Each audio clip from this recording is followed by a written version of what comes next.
Hey, thank you guys for coming. So they told me I had 30 minutes to talk. And for those of you who've seen me talk before, I don't know how they throw something at me if I go over, right? So in 30 minutes, I'm going to keep this really brief. Instead, I'm not going to be able to get into all the technical stuff, but if you have any questions afterwards, you can reach out to me and we'll go over like some more specifics because everybody's situation is a little bit different too, according to what you do on your farm, right? All right. All right. So why are we vaccinating? Right. We want our cows to be healthy. Right. And then we're also in the business of making money. Some of us someday I might be wealthy and just get to do it for fun, but right, we do have to pay, our taxes. We got bills to pay. Right. And when you start looking at the economics of it, you're going to be much, much better off. So I'm going to throw up some numbers. These are old numbers. I think I sold some calves for $2 last week, but let's just say you lose one calf, 600-pound calf, at $1.40 a pound, right? That's over $800. To vaccinate a group of 25, your vaccines will be under 200, right? So, everyone's like, man, $200 for vaccines, that's a lot of money, right? But it's a whole lot cheaper than losing even one egg. And maybe you don't lose any eggs, right? But maybe you have a respiratory virus go through. You have a few calves get pneumonia, right? And they get set back a little bit. They just wean about 100 pounds lighter, let's say. If you start looking at 6 calves, that's still over $800 you've lost, right? Because that's what we're doing. We're selling them by the pound. Right. So even some of the losses that you're not seeing immediately, it doesn't have to be dead for you to still lose money just from the illness. So to talk about vaccines, we're going to have to go through some terms, right? The immune system gets really, really complicated, right? But I'm just going to hit the basics here of how things work. There are 2 types of vaccines, right? We put vaccines in 2 different categories: modified live vaccines and killed vaccines. Right? The immune system has a memory. What we're doing is we're exposing the animal to either a killed virus or a virus that's been adapted in a lab to expose them and not cause serious disease, right? So we were just talking a minute ago about remembering people's names, right? And, what if you met somebody once? Do you always remember their names? No, right? Lucky if I remember it tomorrow, right? But if you meet them twice, right, then you start to get to know them, right? After you've met somebody a couple different times, been exposed to them, right, you can remember it. Well, the immune system works the same way, right? So anybody get exposed to COVID, right? Right. So, and then they talk about all those antibodies, right? So what an antibody is, right? So an antibody is something that the white blood cells produce to fight disease, right? So once you're exposed to COVID, or if you're vaccinated for COVID, your body got exposed to it. You either got sick or got sick after vaccine, but anyways, right? The next time you got exposed, you didn't get so sick because your body knew what it was and it was ready to fight this time, right? Think of the immune system as a security guard for the body, right? Security guards walking up and down the halls, right? Making sure everybody belongs there, right? When something bad person comes in, they got to attack it, right? But they've got to be ready for that, to prime their systems, to get them to know, who is the bad guy, right? They've got to see them before. They've got to know they're bad. So a lot of people want to just give one vaccine. They're like, oh, when you give this vaccine, right, and then we're good. When we start talking about vaccinating calves, right, I want to throw a couple more terms at you. There's the initial vaccine, right? That's the first time you expose something, right? You're running all your calves through and you give them a shot. you have exposed their body to this virus, to this bacteria, right? But just like we talked about earlier, if I meet somebody once, I don't really remember their name. So then the booster is extremely important, guys, right? So with the booster, right, that's exposing them the second time, 3 to 4 weeks later. Right? Just like we talked about with the names, that reinforces it, makes it where the body's going to be able to remember it better. Right? So we talked about the antibodies. You got antibodies after you got exposed to something. So I really like this chart. So this chart shows this red line is the antibody level, right? That's the antibodies. That's the immune system ready to fight it. So when you give the first vaccine, you get this big jump in immunity. But then it quickly goes down. But you've got to come in and give this booster. When you give the second booster, this is when you really get your response up to a level to be protected, right? So the biggest mistake I see people making is getting their calves up, which it's not easy, right? Your fences or anything like mine, not always easy, but you've got to get them up twice, right? Because if you don't come and give them this booster vaccine, then you've wasted your time on the first one, right? So they've got to have the initial vaccine, and then you've also got to come back and give that booster. So I'm going to try to run through this quickly, right?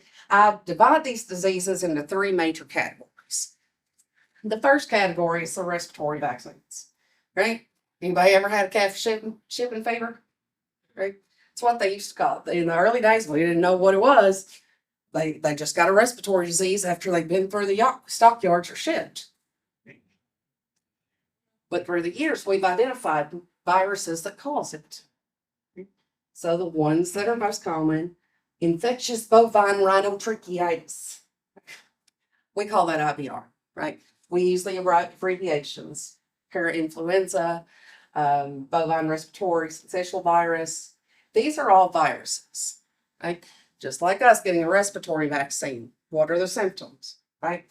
Nose starts running. They go off on feed. They go by themselves, right? Ears droopy. Right? We've seen these sick cats. Most of the time, right, they can get over it, but it can also cause a secondary pneumonia, which I'll get to in just a second. But these viruses are super contagious. So we're here at the stockyards. This is a super nice place. But if you look through the window and you look out at those pens, right, you've been here on sale day. All these animals coming from here and coming from there, right, and just mixing, commingling together. Anybody got kids? Right? In August, right, when all the kids go back to school at once, what happens? Right? They all come home with snotty noses and everything going on, right? So when you take these animals and you just start commingling them from all these different places, these viruses are there. And they're aerosol transmitted, right? From nose to nose, just being in the same area breathing, right? I don't know about y'all, but I've never had much luck getting them social distance or put a mask on, right? So that's why it's even more important before we bring them somewhere like here that we've got those vaccines on board. All right. It's one of my favorite topics. Right? So bovine viral diarrhea. This disease, I actually put it in 2 categories. Okay. So this is a respiratory virus, but it can also cause symptoms in your breeding stock as well. Okay. So it's bovine viral diarrhea, and it can cause diarrhea. It can also cause pneumonia. It can cause your cows to have abortions, infertility, cause about anything it wants to, right? But it's got so many symptoms, right? And a lot of times you don't know you have a problem, right? Because let's just say you have a group of calves that get some pneumonia, right? You might think it's one of those other viruses I already talked about. Well, then you have a couple cows wind up open or kick a calf out, right? By the time you've connected the dots, you're behind 8 ball, right? So this is one of those that can sneak up on you and cause a whole lot of losses really quickly before you know what's happening. Sensitive. Right. So respiratory disease in cats. This causes the same symptoms as those other viruses, very similar symptoms, right? They're going to have a cough, they get a fever, they'll off feed, right? A lot of times they will recover. But during that illness, right, that calf can be set back 1 or 200 pounds, right? And that's where our money comes from because we're selling them by the pound, right, guys? There's the cost of medications. If you've got a vet, got to have a vet to come out and treat, right? Well, vets are expensive. Sure. You got student loans to pay.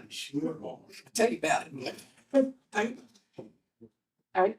If you lose a cat, then pneumonia, right? That animal don't sell well. We know that. But your cows, right? You got to take care of the factory. Your breeding stock can cause either early embryonic death. They were bred, but they come up open, right? It can cause late-term abortions. It can cause a whole lot of things. So why is BVD so bad? Like, how does it just keep popping up? There's 2 types of infections. This is what makes it different than those other viruses, right? IBR, parainfluenza, those viruses come in just like us with the flu, right? They either get better or they don't, and it's gone. But with BVD, you can get persistently infected animals. So this becomes a problem. These animals don't get sick, but they end up being the carrier that makes everything around them sick. Right? So the transient infection, that's the flu. It comes in, fever, runny nose, and then it leaves. Persistent infection is a lifelong infection. So this is a chart. How do animals become persistently infected? Right? Where do these carrier animals come from? You know, I talked about how the immune system is supposed to fight, right? That's what its job is. If you have a pregnant cow, okay, and she gets exposed, the mother gets exposed to BVD, and she's only a month bred, she's probably just going to reabsorb it and come up open, right? It's not a big deal. If you have a heavy bred cow that gets exposed, right, she can have an abortion, right, and lose that calf 7, 8, 9 months along, right? That hurts too. But this middle period, the tween period, right? So if they get exposed in this critical period, right, at this point, that calf's immune system hasn't developed. And while the calf is developing its immune system, and the virus is just sitting around, right? I told you the immune system was a security guard. Well, if when the security guard comes in, the bad guys are already there hanging out, they never know that they're bad guys. So the body never fights it. And with that, it will shed it in its urine, in its saliva, in its feces, all of its secretions. And it makes it super contagious, right? And it becomes the vector. They've done some studies where they took like one calf that was persistently infected and threw it in stockyards, just like this. And the like number of animals around it that it got sick, it never died. But that's the source. So how do you know? Well, you know which one it is if it's not getting sick, right? So if you guys are having problems on your phone or your farm, right? You've had some respiratory disease, had a cow or 2 come up open. I recommend that we test for it, right? You take this little ear notcher, it's got a little sharp edge on that, and you just take a tiny little piece of the ear, put it in a plastic bag, Ziploc bag, write the calf's number on it, right? And then you can test that, right? You send it to the lab. It's how much does it? It's about $4.50. About $4.50 a calf. Right? And if you're finding the virus in the ear tissue, that's a really good sign that it's going to be a PI. All right. So we talked about all these respiratory viruses, right? Just like us, you get, right, a virus, you get a runny nose, and your nose is just running and draining constantly, right? And then like your snot starts turning green and all different colors. Y'all have that happen, right? What happens is you get a secondary sinus infection, right? So with that secondary sinus infection, the virus irritated tissues, right? And that let that bacteria come in, right, and take advantage of it while it was weak. Just like us getting a secondary sinus infection, these bacteria come in. So this is a lung from an animal that was necropsied. Right? Lungs should be nice and bubblegum pink and pretty. But these bacteria, when they come in and they start dissolving tissue and cause inflammation and destroy the normal function, like this part of the lung, probably never going to function normally again. And you can get some really, really nasty cases of pneumonia. All right, last category, second category of disease. So the respiratory diseases, that's the quick rundown of it, right? The clostridials, right? These are the guys you really hate, because with the clostridials, the spores are in the soil, right? You can say my calf never leaves the farm. Well, at least it doesn't have to, right? In Kentucky, these spores are going to be in the soil everywhere, right? All animals will be exposed, right? We usually see it a lot of times in outbreaks, if you have a drought or a flood. But think about it, if those spores are deep in the soil, right, and we get a flood, it's muddy, those feet are going to be churning the soil and bringing up a lot of those spores that were deep, very deep, right? In years of drought, you guys say it's so dry that the ground starts cracking and all that dust flies up every time you take a step. Once again, you see the same thing, those spores that were deep coming up to daylight, right? With the clostridials, very high mortality, right? I myself have never saved one with blackleg. I don't know anybody else that has either. I'm not going to say it's never happened, but with something like blackleg, right? So blackleg is caused by one of these clostridial infections, right? Sudden lameness, they'll start limping, right? The leg will swell. And what it does is it causes death and necrosis of the muscle. Like this is a piece of muscle. Right? And what happens is this infection literally starts rotting that muscle while the animal's still alive. Right? And it causes gases that will almost feel like bubble wrap under the skin. From the time a calf starts limping till it's dead, can be less than 24 hours. If you guys, work in town like I do, right? I checked it last night, it was fine. The day's laying there, all 4 feet up in the air, right? It can kill them that quickly. And it's always got to be the biggest, prettiest one in the field. Tetanus, lockjaw, anybody seen that? So tetanus is a very, very similar bacteria. They're both in the same family, but it causes an anaerobic infection, doesn't like air, right? Anaerobic, anti-air, just a big fancy term we like to use. It causes spasms of all the muscles at once, right? If you've ever had a Charlie horse, imagine every muscle in your body having a Charlie horse at one time. It's an extremely painful death. Always, if you're going to band bull calves, make sure they've had a clostridial or tetanus vaccine. Tetanus likes wounds without air. That air kills it, right? Well, when you put a band on the testicles, you create an environment that air's not getting to, right? You set up the perfect environment for this. So if you're going to be banding calves, always give a tetanus shot. Clostridium perfringens, in the same category. Some people call it overeating disease. starts with a really nasty diarrhea, but once can be fatal. Once again, can be fatal as well. All right. Pink eye, I kind of throw it off by itself. So here's the deal with pink eye vaccine. When people ask me whether or not they need it, my answer is, well, it depends. With pink eye, I have a triangle, right? How do animals get pink eye? They're walking through, when their nose is on the ground, what's at eye level? Grass seed, weeds, right? And those weeds scratch its eyeball, irritate it.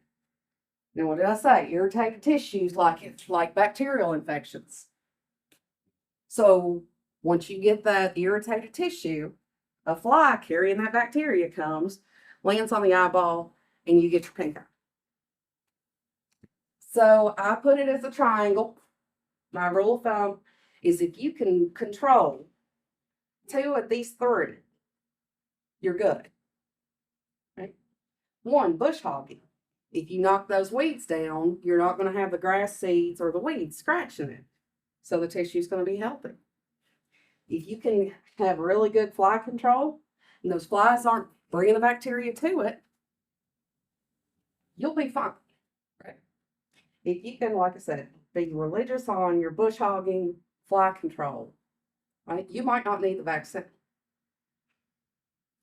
But if you're like me, by the time you realize you need the bush hog, it's 2 weeks before I actually get to it, right? Then I know that I am going to need vaccination.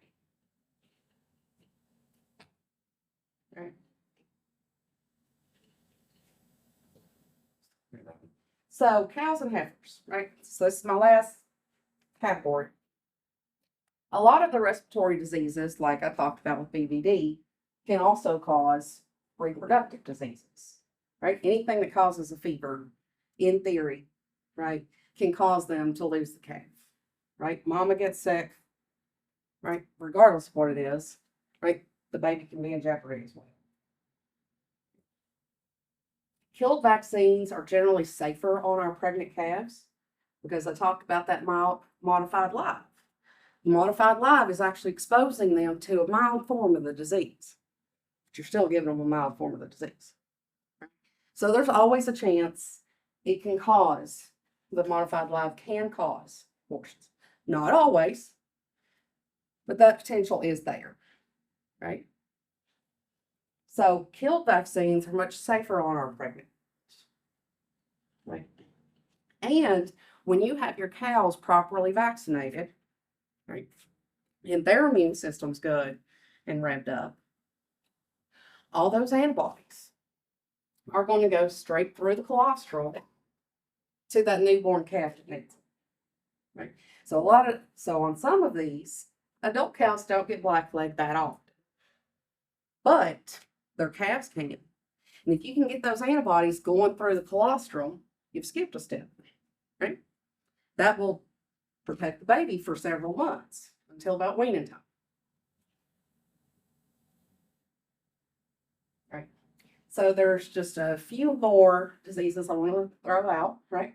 Leptospirosis. This is a reproductive disease of cattle. Right? There's multiple types of it, a bunch of big names that I'm not even going to try to pronounce. Right?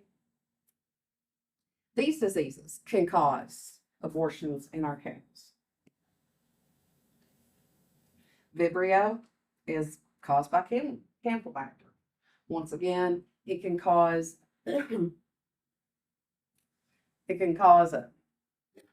reproductive diseases. It can cause abortions, right? And a lot of times with this, your cows may look completely fine, right? They don't look sick. They just kick a calf out, and you're like, what was that about? Right? So it's one of those that you don't like see something obviously wrong, and it gives the potential to sneak up on you. Right? I'm all right on time. You're all right. So what y'all really want to know, you're like, okay, would you shut up now? All right? I say it. No, we'll see. Hey, you're wondering when the votes come. I know. Okay. So what to give when? First of all, consult your vet, right? Your vet is familiar with your herd. They know what you do, right? They know the day-to-day operation, right? And me standing up here because it's not a one size fits all. What works on your farm might not be what works on yours. Nothing wrong with either one. Y'all just do different things. Right? So always talk to your veterinarian. Put some options. At birth, there are a few vaccines you can give, and I didn't go over some of these. Rotavirus and coronavirus are two viruses that can cause diarrhea in cows. Right? Coronavirus, not the same COVID virus, it's a different coronavirus. And those vaccines can be given within 24 hours of birth. If you haven't had a problem with those on your farm, you may not want to vaccinate for it because you don't want to intentionally bring it on if it hadn't been a problem before. Right? That's going to be a question between you and your vet. Right? So before weaning or shortly after weaning, right, we want to give our baby calves a respiratory virus or a respiratory vaccine. We want them to have a Clostridium vaccine. Right? And then optional vaccines are for your bacterial pneumonia, something like Pulmogard, right? And then pink eye. Like I said, pink eye is going to kind of depend on what time of the year it is and your fly control and bush hog. Right? And so I have before weaning or shortly after. With your calves, modified live vaccines always work better. Right? It's best to give a modified live vaccine to your calves because you get such a stronger reaction. But you're giving them a mild form of the disease, right? And then you're turning them out with their mamas, right? And I threw up caution earlier, didn't I? Right? So talk to your veterinarian. They may want you to do it 2 weeks after weaning, right? When you're not exposing the cows to that modified live. Or depending on what vaccine they're using, right? They may say it's fine, go ahead and do it, right? It all kind of depends on what your operation's in, right? But they've got to have a booster. Going back to that chart I showed at the beginning, right? I meet somebody once, I'm not going to remember their name. You've always got to come back, right? A few weeks later with that booster. All right, so breeding age cows. Like killed vaccine, once they've had that modified live as calves, after that, the killed vaccine works just as well. Right? So you're going to give them something for the respiratory viruses the same way. They're going to get a Clostridial vaccine. Adult cows, like I said, don't always get blackleg, but by boosting their immunity, right, it's going straight through that colostrum and going to benefit your calves. Right? And then the reproductive diseases. Right? I didn't talk about giving reproductive vaccines to a 6-month-old calf. Why would you? Right? 6 months old, they're not really breeding age, so you don't really worry about a 6-month-old calf aborting. If they do, that's probably a good thing. But on your cows, that becomes important. Right? And the reproductive vaccines are usually coupled in with your respiratory, right? That's what the vaccine manufacturers do. They make these combo shots. So what you're going to see when you go buy these vaccines, you're going to see a vaccine that says IVR, BVD, PI3, right? And then you're going to see another vaccine that says IVR, BVD, PI3. One is for your cows, one's for the calves, right? When you start talking about the adult animals, you want to pay an extra $1, right? And get the one that's going to have these mixed in with it. Right? It's not an extra shot, right? But you want to make sure when you're buying the vaccine for your cows that it's got the extra. And it's usually Vibrio, Campylobacter, and then Leptospirosis, right? Pink eye vaccine, once again, it goes into that triangle in your fly control. Well, you got them in the chute, right? Like I said, my place fences aren't the best. And if I've done all this work to get my cows up, go ahead and go the extra step, right? Have your vet palpate. You know, I say this, you won't like it, but if you see the bull do his thing, right? Turn the bull in, he breeds all the cows, right?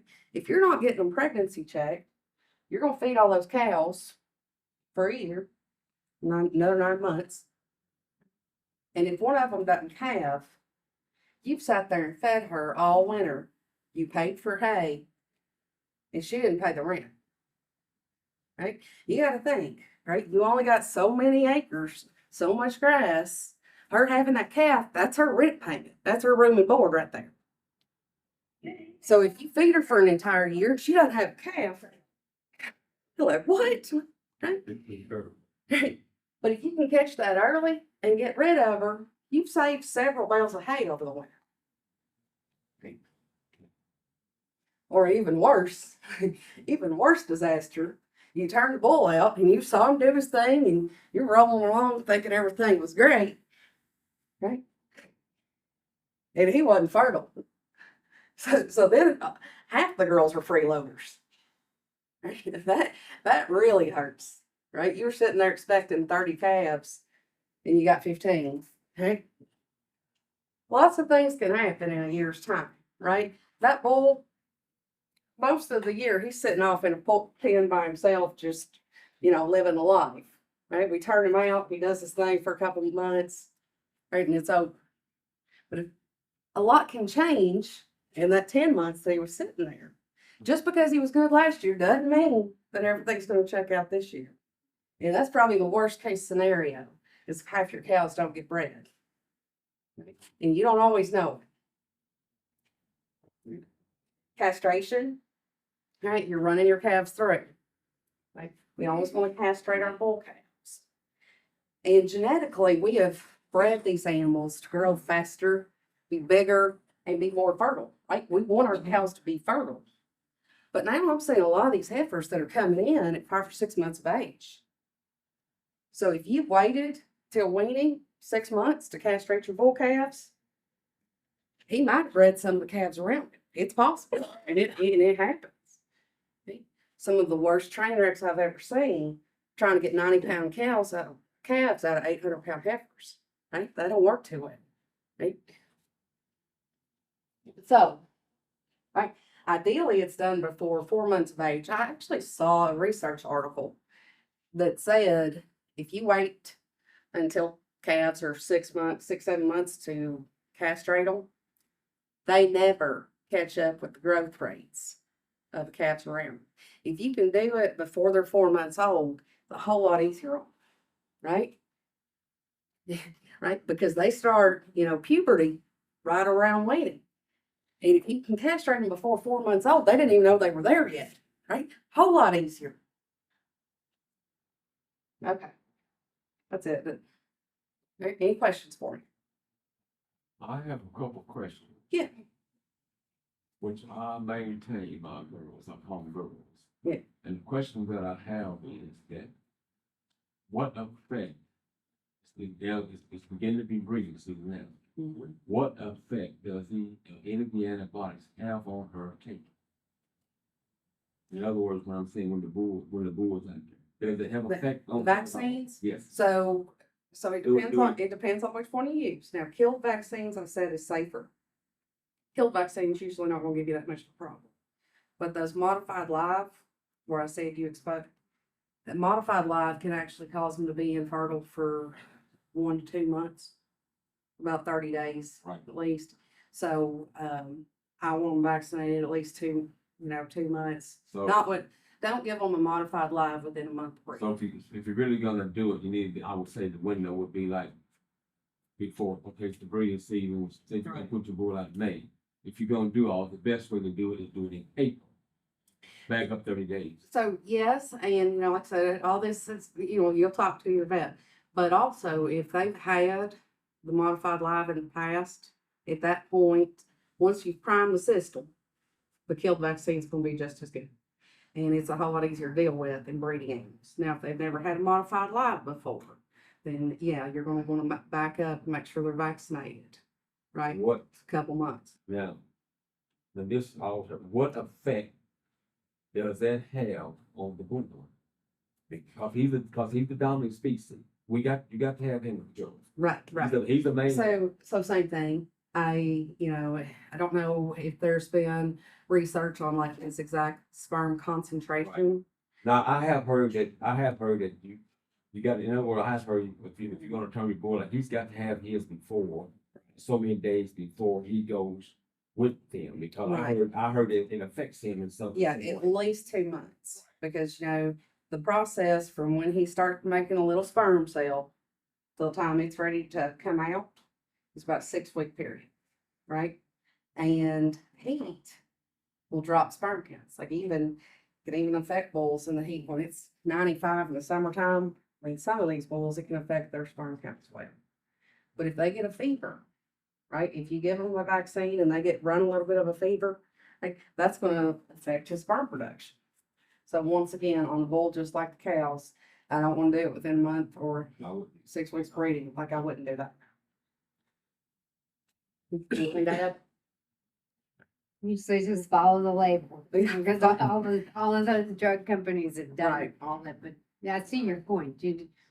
Most time with the modified lab, they say 6 weeks. 6 weeks is good. Any other questions? Do you have any recommendations on fly control as far as something to apply or how to apply? So my favorite product is their pour-ons, Silence or Ultra Boss, right? And they're pour-ons that'll last for about 30 days. I would use, those work well. Of course, you gotta get them up every 30 days to apply it, which on some farms is easier than others. But at least it's a pour-on, right? There's other types of perethrins. They've got, powders that you can put, somewhere where they eat, like a salt house. Right? They've got different sprays that you can mix with water and spray through a garden sprayer. Those all work. The only thing I'm not much of a fan on the paintball gun. Because if you actually read the label on that paintball gun, you've got to shoot each cow like 3 times. And you figure out which one you've got and which one you haven't, and it turns out to be a mess. It looks really cool in the store. Commercials look great, but when you get to logistically, that causes some problems, right? Fly tags. We were worried about the eyes because of pink eye, right? Well, when you put those fly tags in, those fly tags are waving right by the eyes and get you a little bit more protection, right? So fly tags work great. The pour-ons work great. And then a lot of people will have luck with either the powder or spray pyrethrins. It depends on how many you have. Okay? If you're going to, follow them around with garden sprayer trying to spray them, well, that might work. You got 10 or 20. You got 200. You're going to chase all of them with garden sprayer? I got 45, I do like that. Right. I use a product called Poral, CO-RL. Right. That's what I put on. Now, one question I got is, I'm feeding mine to CTC, medicated. That is for to protect them from pink eye. Now, only way, the question I'm getting ready to ask is it statewide, I have to have a prescription from the vet in order to go get them. Mm-hmm. So that came about a couple of years ago. And with the VFDs, I think something that I think I was actually at a meeting one day, and vets didn't want that either. Like, give me more paperwork, said no large animal vet ever. Like, right? So when they first came out with that, I was like, what is this about? But that rule didn't come from the USDA. The USDA is the Department of Agriculture. The other farmers telling us what to do. So that new rule actually came from the Human Food and Drug. Because That's the only way you can get it done. Right. Get a prescription. because they were finding antibiotics in the food chain. Right. Because the CTC, medicated feeds, you have antibiotic in that mineral. And a cow eats that mineral every day. She's getting a little dose of antibiotics every day. How long does it really take to get out of her system? It takes work. It takes a while. Right? But a lot of people would take them to the yard so they can think about it. They took them straight off the mineral and dumped them out in the yards, right? And they were getting antibiotics into the human food chain. So that rule was to respond to that. And honestly, I used to feed CTC myself, right? But when they looked at it and when it's come down to it, right, there was such a low dose in the mineral, they were only getting a tiny little dose that it was never really enough to be that effective anyway of the antibiotic. Now, some, you can get some fly repellents too, but if you're spraying your cows, you're already on top of that, right? But like I said, the problem with that was, like I said, the antibiotics didn't enter the picture. You leaned on it and got big. Dr. Lay, got a question. Yes, sir. for you. Probably the last 10 years plus, every bull calf hit the ground at my place got banded, Mhm. like when they hit the ground. So you talked about tetanus and such. I don't know that I ever had any that I'm ever aware of in the last 49 years. Right. That, So your Yeah. cows have probably either been exposed or, vaccinated at some point for blackleg, right? Yeah. Or, exposed. And so, what that says is you're probably getting immunity going through colostrum. Because when they got that colostrum on day one, they got the immune system from their mother.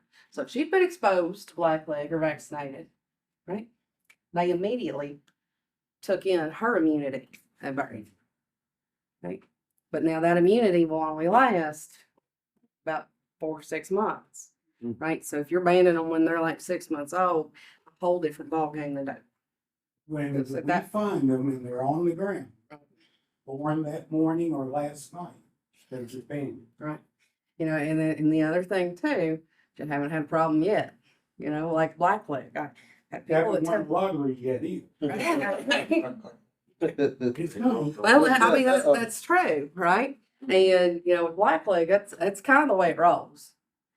I've seen people that, well, I haven't had a case of blackleg in 5 years. They're really gotta get them up, right? I ain't got time for that. I don't have help, excuses. And they'll be fine without vaccinating for blackleg for a few years. And then there's a flood or there's a drought, and then they just bam, lost 5 in a row. It does happen like that.